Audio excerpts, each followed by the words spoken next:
29 दिसंबर 2024 का ये वाक़या है। एक हॉस्पिटल के अंदर एक लड़का और एक लड़की दोनों ही एडमिट थे, दोनों ही बेहोश थे। दरअसल दोनों के ही होश में आने का इंतज़ार किया जा रहा था। ना केवल उस हॉस्पिटल में जितने भी काम करने वाले लोग थे, वो इंतज़ार कर रहे थे, बल्कि जहाँ-जहाँ तक उनके बारे में सूचना थी, वहाँ-वहाँ के लोग इंतज़ार कर रहे थे। जब उन्हें होश आया, इसी बीच में ये खबर सोशल मीडिया, अखबारों पर हर जगह चल रही थी। हर कोई उनके होश में आने का इंतज़ार कर रहा था। इसी बीच में एक नर्स उस लड़की ने देख लिया। देखा क्या कि 32 साल का वो लड़का है जो बेहोशी के हालत में था। कभी उसका हाथ हिल रहा था तो कभी उसका पैर हिल रहा था। वो एकदम डॉक्टर साहब को आवाज़ लगाती है और डॉक्टर साहब जितनी जल्दी हो सके आप जल्दी से आ जाइए, और इस लड़की के होश आ रहा है। डॉक्टर साहब एकदम मौके पर पहुंचते हैं और मौके पर आने के बाद वो उस लड़के के सामने खड़े हो जाते हैं। और अब ना केवल वो डॉक्टर साहब थे, बल्कि आसपास कई पुलिस वाले भी थे, कई वैसे लोग भी थे, कई अधिकारी भी खड़े हुए थे, कई डॉक्टर भी खड़े थे, नर्स भी। चारों तरफ से लोगों ने उस कमरे को घेरा हुआ था। डॉक्टर साहब से पूछते हैं कि तुम कैसे हो, अब कैसा महसूस कर रहे हो।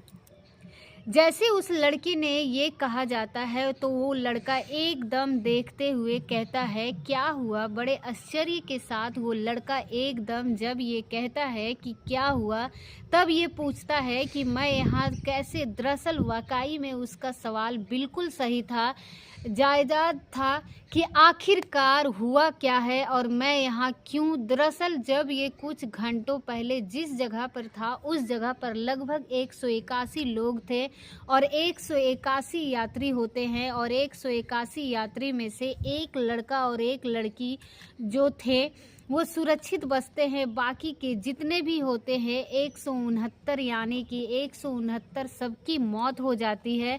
और उस मौत की जो कहानी थी, इस मौत की जो दर्दनाक हादसे की बात थी, हर किसी माध्यम से हर किसी व्यक्ति के साथ जब पहुंच रहा था तो लोगों को इस घटना के बारे में बड़ा आश्चर्य हुआ। इस घटना को के बारे में जानने के बाद दरअसल आज की इस कहानी के माध्यम से ये जानने की, समझने की कोशिश करते हैं कि आखिरकार जिस विमान में वो लड़का और लड़की बैठे हुए थे, आखिरकार उस विमान में उस वक्त हुआ क्या था और वो हादसा इतना बड़ा कैसे हो गया। तो सबसे पहले आप सभी को मेरे तरफ से नमस्कार, और आप सभी को आज 1 जनवरी है, उसके लिए हैप्पी न्यू ईयर। और उम्मीद करते हैं कि 2025 जैसे आपका 2024 अच्छा से गुजरा हो, उसी तरह आपका 2025 भी शुभ शुभ हो और अच्छे से गुजरे। तो ये जो कहानी है, जो सच्ची घटना है, मैं आपको सुनाने जा रही हूँ। ये सच्ची घटना शुरू होती है थाईलैंड का एक देश है, उसकी एक राजधानी है बैंकॉक। बात कर रही हूँ 28 दिसंबर और 29 दिसंबर 2024 की रात, लगभग 1:30 से 2 बजे के आसपास का वक्त रहा होगा। एक जो हवाई जहाज़ होता है, उस हवाई जहाज़ का जेजू विमान 7 डिग्री सेल्सियस 22-16 यह अपनी उड़ान भरने के लिए तैयार था और लगभग 35-12 किलोमीटर का ये सफ़र तय करना था। और ये सफ़र तय करने के बाद साउथ कोरिया का एक मुआन अंतर्राष्ट्रीय हवाई अड्डा है, वहाँ पर उसको पहुँचना था। और 29 दिसंबर 2024 की सुबह 8:54 के हिसाब से वो वहाँ पर टाइम था। और दरअसल यात्रियों को बैठाया जाता है, और जैसे अगर किसी ने भी सफ़र किया होगा तो उसमें सफ़र की एक शुरुआत होती है। सभी यात्रियों का इंतज़ार किया जाता है, सभी यात्रियों की एक सीट मुकर्रर होती है, किसको किस सीट पर बैठना होता है। जब टिकट लिए जाते हैं तो उस टिकट को लेने से पहले ही ये सबको पता चल जाता है कि हमारी सीट कौन सी है, जो रिज़र्व हो जाती है। और जब वो विमान में सभी यात्रियों को मिलकर, चाहे वो क्रू मेंबर हो या पायलट हो या सहायक हो या फिर बाकी जितने भी मुसाफिर, टोटल मिलाकर 189 सीट होते हैं और इसके अंदर उपलब्ध थे। और इसमें टोटल जो मुसाफिर बैठे हुए थे 175 मुसाफिर थे। और जब आके बैठ जाते हैं, जितने भी टिकट होते हैं, जब वो बैठ जाते हैं तो इनकी सेवा के लिए 6 क्रू मेंबर होते हैं, जिनमें एक पायलट होता है, एक सहायक भी होता है। और जब सब आ जाते हैं तो उसके बाद फिर सभी को एक दिशा निर्देश दिए जाते हैं जो क्रू मेंबर होते हैं उनके माध्यम से, कि आपको सीट बेल्ट बांधनी है, आपको क्या करना है, क्या नहीं करना है। और अब जैसे जैसे विमान में दिशा निर्देश दिए जाते हैं उसी हिसाब से मुसाफिर बैठे हुए थे। खुशी इसलिए मना रहे थे क्योंकि वो एक त्यौहार मनाकर क्रिसमस का जो पर्व था, उस पर्व को थाईलैंड की जो राजधानी होती है बैंकॉक, उसके अलग अलग हिस्सों में वो अपने इस पर्व को, त्यौहार को मनाकर आए थे। अब उन्हें अपने अपने काम पर वापस लौटना था और अपने अपने घरों को वापस आना था। अपने अपने परिवार से, कोई 2 सदस्य थे, कोई 4 सदस्य थे, कोई 3 सदस्य थे, कोई सिंगल था, तो कोई ऐसा व्यक्ति हुआ होगा जो अपने घर से अकेला आया हो। इसमें जितने भी मुसाफिर होते हैं, उन मुसाफिरों में अगर हम बात करें तो 173 मुसाफिर साउथ कोरिया गए हुए थे। और जिस देश से ये हवाई जहाज़ उड़ रहा था, थाईलैंड की राजधानी बैंकॉक से, थाईलैंड के सिर्फ 2 ही मुसाफिर इसमें मौजूद थे। दरअसल ये लगभग 7 घंटे या उससे कुछ ज़्यादा का ये सफ़र होता है। उसके बाद फिर इनसे ये बताया जाता है कि आपका जो हवाई जहाज़ है ये मुआन अंतर्राष्ट्रीय हवाई अड्डे पर 29 दिसंबर 2024 की सुबह 8:54 पर उतरेगा। और जैसे जैसे निदा निर्देश थी, अगर हम इस समय की बात करें तो, अगर भारत के हिसाब से समय की बात करें तो 29 दिसंबर 2024 की सुबह 5:37 के आसपास का ये समय होता है। अब सभी यात्री इसलिए खुश थे क्योंकि वो अपना त्यौहार मनाकर हवाई में यात्रा करके अपने अपने घरों को जाना था। लेकिन इसी बीच में कुछ और मौसम की गड़बड़ी होने की वजह से, जब मौसम की गड़बड़ी होती है तो हवाई जहाज़ में थोड़ा सा डिसबैलेंस होता है, तो हल्का फुल्का हिलता है। और जब हिलता है तो ये क्रू मेंबर जो होते हैं ये एक सूचना देते हैं कि सभी अपने सीट बेल्ट बांध लें, और जब तक दिशा निर्देश है तब तक आप कोई भी सीट बेल्ट ना खोलें। अब उसका जो वक्त था, पायलट जब लैंडिंग करने के लिए तैयारी कर रहा था तो लैंडिंग गियर जो था वो फंस जाता है। और उसके फंसने के पीछे एक वजह ये भी बताई जाती है क्योंकि पक्षियों का एक जनाथा होता है जो इस हवाई जहाज़ से टकरा जाता है, जिसकी वजह से लैंडिंग गियर में खराबी आ जाती है, कमी आ जाती है, जिसको उतरना था 8:54 के आसपास। लेकिन तभी वो सूचना वायरलेस के माध्यम से दी जाती है और उस हवाई अड्डे पर हमारा जो ये लैंडिंग गियर था ये पूरी तरह से फंस चुका था, ये खुल ही नहीं रहा था। तो इसीलिए क्या किया जाए, ये दिशा निर्देश वहाँ से लेने की कोशिश कर रहे थे और 8:54 पर उस हवाई जहाज़ को लैंडिंग करना था। लेकिन इसके बाद फिर वो चक्कर काटना शुरू कर देता है, और चक्कर काटना शुरू कर देता है। यहाँ के लोग करें तो क्या करें, क्योंकि अगर पहिए ही नहीं निकलेंगे हवाई जहाज़ के, क्योंकि वो जैसे अपने किसी पंछी को उड़ते हुए देखते होंगे तो पंछी जब उड़ेगा तो वो अपने जो पैर होते हैं, पंजे होते हैं, उनको पीछे की साइड में कर लेता है। ठीक वैसा ही हवाई जहाज़ की स्थिति होती है। हवाई जहाज़ जैसे ही अंदर जो पहिए होते हैं वो पहिए अंदर जाकर छुप जाते हैं, और जब उन्हें उतरना होता है तो हवा जैसे वो पहिए बाहर निकालने के लिए तैयार हो जाते हैं। लेकिन जब उसे लैंडिंग गियर पर बाहर नहीं निकल पा रहे थे तो ऐसे में पायलट थोड़ा परेशान हो जाता है, और पायलट हर संभव कोशिश करता है कि किसी भी तरकीब से ये लैंडिंग गियर जो है ये खुल जाए, पहिए बाहर निकल जाए और उसके बाद फिर अपना ये काम करे। लगभग 6 मिनट तक ये उसमें थोड़ा बहुत ज़्यादा जो हवाई जहाज़ होता है पूरा आसमान में, जेजू एयर जो होता है वो आसमान में घूम रहा था, उड़ रहा था। अब ऐसी स्थिति में जो हवाई अड्डा होता है वो मवान वहाँ पर हड़कंप मच जाता है। लगभग 1500 से ज़्यादा जो कर्मचारी होते हैं वो तैनात हो जाते हैं और कई हेलीकॉप्टर होते हैं वो तैयार हो जाते हैं। कई अग्निशमन यंत्र जो होते हैं, आग बुझाने की मशीनें होती है, वो भी तैयार हो जाती है, एम्बुलेंस भी तैयार हो जाती है, पुलिस वाले भी तैयार हो जाते हैं और सैनिक भी वहाँ पर मौके पर आ जाते हैं। वो 5-6 मिनट तक जो समय था वो सब के सब तैयारी पर थे। आखिरकार कुछ भी हो सकता था, जो एक बड़ी घटना हो सकती थी और इस तरह का अनुमान लगाया जा रहा था। अभी पायलट के मन में एक बात आती है तो वो अपने अधिकारियों से बातचीत करते हैं, क्यों ना वैली लैंडिंग करा दी जाए, यानी कि अगर पहियों पे नहीं उतरता है तो इसके लिए वैली लैंडिंग होती है। और वैली लैंडिंग का मतलब ये होता है कि जब हवाई जहाज़ रवाने पर चलेगा, उतरेगा, तो वो पहियों के बिना ही ऐसे ही ज़मीन पर जैसे कीचड़ हो या फिर रगड़ होती है, तो इस तरह से होता है। और ये लगभग 28,800 मीटर का रवाने होता है। और जब उसमें रनवे पर उतारा जा रहा था तो लगभग 1400 मीटर जो रनवे था वो पीछे छूट जाता है। बाकी का जो बचता है वो 1400 मीटर के आसपास बचता है। इसकी जो रफ्तार होती है, रफ्तार थोड़ी ज़्यादा तेज़ होती है और 1400 मीटर एक हवाई जहाज़ के लिए बहुत ही कह सकते हैं कि छोटा सा एरिया है। और जब तक ब्रेक नहीं लगेंगे तब तक वो हवाई जहाज़ रुकने वाला नहीं है।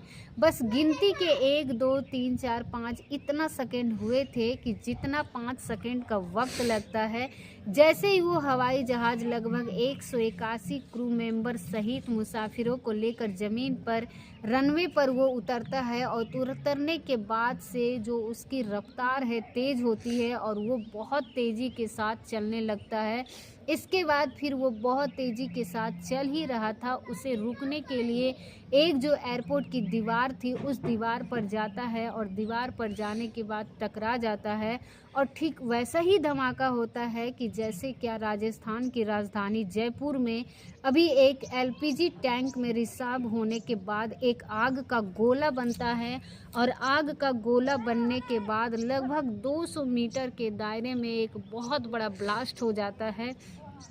ठीक वैसा ही था, यहाँ भी एक ब्लास्ट होता है और ब्लास्ट की जो पावर थी, तादाद थी, वो बहुत ज़्यादा थी। एकदम से आग लगनी शुरू हो जाती है और जैसे ही आग का गोला आसमान की तरफ उड़ता है, हालांकि पहले से ही वो अधिकारी जो एयरपोर्ट के कर्मचारी होते हैं, लगभग 1570 कर्मचारी थे, वो लोग तैयार थे एक किसी भी परिस्थिति से, किसी भी स्थिति से निपटने के लिए, जिसमें लगभग 490 अग्निशमन कर्मी होते हैं, 455 पुलिस वाले और सैनिक होते हैं, साथ ही 32 दमकल की गाड़ियां होती है, कई हेलीकॉप्टर थे जो तैयार थे। कोई भी अगर घायल हुआ, किसी भी स्थिति में हुआ, तो उसे निपटने के लिए तैयार रहेंगे। साथ ही एम्बुलेंस भी वहां तैयार कर दी जाती है। फिर आग बुझाने में जितनी मशीनरी थी, जितनी भी अधिकारी थी, सैनिक थे या अग्निशमन थे, कर्मचारी थे, लगभग 49 मिनट तक का समय लग जाता है। और 49 मिनट के इस समय में जो ये हादसा होता है, तो वो हादसा इतना भयानक होता है कि जैसे जैसे 181 लोगों की संख्या थी, कुछ लोग जल रहे थे, उनकी आग बुझाई जाती है, उनको बाहर निकाला जा रहा था। और वो कुछ हाथ में भी मर रहे थे। संख्या लगातार मरने वालों की बढ़ती चली जा रही थी। और जब गिनती करते चले जा रहे थे तो गिनती करते करते 179, यानी कि 179 जो मुसाफिर होते हैं, पायलट, सहायक, सब मर जाते हैं। और तभी जो तत्ता था वो बचाव दल उस हवाई जहाज़ के पिछले हिस्सों में, जो हवाई जहाज़ की पूँछ होती है, बोलते हैं कि उसमें हिस्से में जाते हैं। और एक लड़का और एक लड़की का नाम लू होता है, लड़की का नाम कुवन होता है। और ये दोनों एक बेहोशी की हालत में था, और लेकिन इतना ज़्यादा गंभीर चोटें नहीं आई थी जितनी चोटें बाकी लोगों को आई थी। और पूँछ में जाकर कुछ इस तरह से वो हवाई जहाज़ जो उसने अपने आगोश में कुछ ऐसा समाया कि इनको बिल्कुल भी शायद इतने बड़े लेवल पर चोट नहीं लगी थी। बाकी जितने भी लोग होते हैं वो गंभीर रूप से घायल हो चुके थे और कुछ मर जाते हैं, उपचार के दौरान किसी की मौत हो जाती है। अब अगर हम बात करें कि इस हवाई जहाज़ के अंदर जो कम से कम जो उम्र का एक लड़का होता है, जिसकी उम्र लगभग 3 साल के आसपास होती है, यदि हम सबसे ज़्यादा उम्र की बात करें तो सबसे ज़्यादा उम्र का मुसाफिर होता है, जिसकी उम्र लगभग 78 साल के आसपास होती है। अब 179 मुसाफिरों की मौत होना ये पूरी दुनिया के लिए एक बहुत बड़ी बात हो जाती है। और ये बताया जाता है कि साउथ कोरिया का ये सबसे बड़ा विमान हादसा है। इससे पहले शायद इतना बड़ा विमान हादसा नहीं हुआ था। जो पायलट के बारे में जब बातचीत करने चलने लगती है तो पता चलता है कि पायलट 2019 से उसको लगभग 6,800 घंटे का अनुभव था। इससे पहले उससे कोई ऐसी हादसा नहीं हुआ था, वारदात नहीं हुई थी। अब इसके पीछे कोई ठोस वजह तो सामने नहीं आती है, विमान के हादसे के आखिरकार मुख्य वजह क्या रही, लेकिन जांच करने वाले अधिकारियों का ये कहना है कि पक्षियों के टकराने से जो इंजन में खराबी आ गई थी, जिसकी वजह से लैंडिंग गियर जो था वो काम करना बंद कर देता है, और उसने यानी कि पायलट ने समझदारी से काम लेने की कोशिश की। उसने सोचा कि बाकी सब लोग भी बच जाए, खुद भी बच जाए, लेकिन उसकी जो होशियारी थी वो काम नहीं आई और वो हादसा होता है, और उस हादसे की गूंज पूरी दुनिया में फैल जाती है। और जो इस कंपनी यानी कि जेजू एयर के जो CIO होते हैं, किमियो होते हैं, प्रेस कॉन्फ्रेंस करते हैं, और प्रेस कॉन्फ्रेंस करने के बाद पूरी दुनिया के सामने इस पूरे घटनाक्रम की जिम्मेदारी लेते हैं और कहते हैं कि ये घटना जो हुई है इनकी जिम्मेवारी हम सीधे सीधे लेते हैं, और हम उन सभी लोगों से भी, उन लोगों जिसमें लोग मारे गए हैं, उनके परिवार के लोग को या उनके रिश्तेदारों हो या जो भी है, इनसे प्रत्यक्ष रूप से जुड़े हैं। और जिन लोगों जो ये लोग हमारे इस जेजू एयर में यात्रा करते हैं, उन सभी वो माफ़ी मांगते हैं, और जब वो सर झुकाकर सबके सामने खड़े होते हैं और उनकी आंखों में आंसू थे, और उनके आंसुओं का जो दर्द, तकलीफ़ थी, भावनाएं थी, पूरी दुनिया महसूस कर रही थी। और जब ये अखबार, टेलीविज़न, न्यूज़ चैनल के माध्यम से दुनिया के सामने न्यूज़ पहुंचती है तो वाकई जो जितने भी सुनी सभी को तकलीफ़ होती है, और सब सोचने पर मजबूर हो जाते हैं कि आखिरकार जो कार्यवाहक राष्ट्रपति होते हैं वो 7 दिन का राष्ट्रीय शोक घोषित कर देते हैं, और 4 जनवरी 2025 तक उस देश में यानी कि साउथ कोरिया में ये राष्ट्रीय शोक घोषित कर दिया गया। साथ ही जो एक लड़का और लड़की है, ये इनके 2 बच्चे होते हैं, उसे हवाई जहाज़ में क्रू मेंबर होते हैं। क्रू मेंबर वो होते हैं जो हवाई जहाज़ के अंदर जैसे कोई भी मुसाफिर जाता है तो उसको बैठने के लिए जगह बताते हैं, आपको कहाँ बैठना है, आपको कहाँ सामान रखना है। यदि किसी को पानी की ज़रूरत होती है या किसी को किसी चीज़ की ज़रूरत होती है तो वो क्रू मेंबर को कॉल करता है। कॉल किया और एक बटन होता है, उस बटन को दबाया जाता है। जैसे बटन दबाता है तो ये जानकारी उस क्रू मेंबर तक पहुंच जाती है। उसके बाद क्रू मेंबर उनके पास आता है और आकर किसी भी मुसाफिर से जानकारी लेता है कि आपकी क्या मदद कर सकती हूँ। यदि उसको पानी चाहिए, खाना चाहिए या किसी और चीज़ की ज़रूरत होती है तो क्रू मेंबर उसकी हेल्प करने के लिए तैयार होते हैं। जो इस हादसे में, विमान हादसे में जो बचने वाले होते हैं वो दोनों ही क्रू मेंबर थे, और क्रू मेंबर जो सदस्य होते हैं वो विमान के बिल्कुल सबसे पीछे वाले हिस्से में बैठते हैं या बीच वाले हिस्से में बैठते हैं, क्योंकि जिसको जो जिम्मेदारी दी जाती है, जिसको जहाँ रहना होता है वहाँ से रहता है। और इन दोनों क्रू मेंबर की जिम्मेदारी थी कि इनके जो आगे आधे से हिस्सा है, पीछे इनकी जिम्मेदारी थी और बाकी लोग आगे की जिम्मेदारी थी। आगे जो क्रू मेंबर बैठे हुए थे उनकी जिम्मेदारी होती है कि दोस्तों, इस पूरे घटनाक्रम को सुनाने का उद्देश्य किसी को परेशान करना नहीं, किसी को दिल दुखाना नहीं, बल्कि आपको जागरूक करना है, आपको सचेत करना है। उम्मीद करते हैं कि आपको वीडियो बहुत ही ज़्यादा पसंद आया होगा। आपको ये जानकारी कैसी लगी आप हमें कमेंट बॉक्स में ज़रूर बताइए। और अगर अभी तक आपने हमारा चैनल को सब्सक्राइब नहीं किया है तो हमारे चैनल को सब्सक्राइब कर वीडियो को लाइक ज़रूर करें, क्योंकि आपका एक लाइक से हमें बहुत हौसला मिलती है।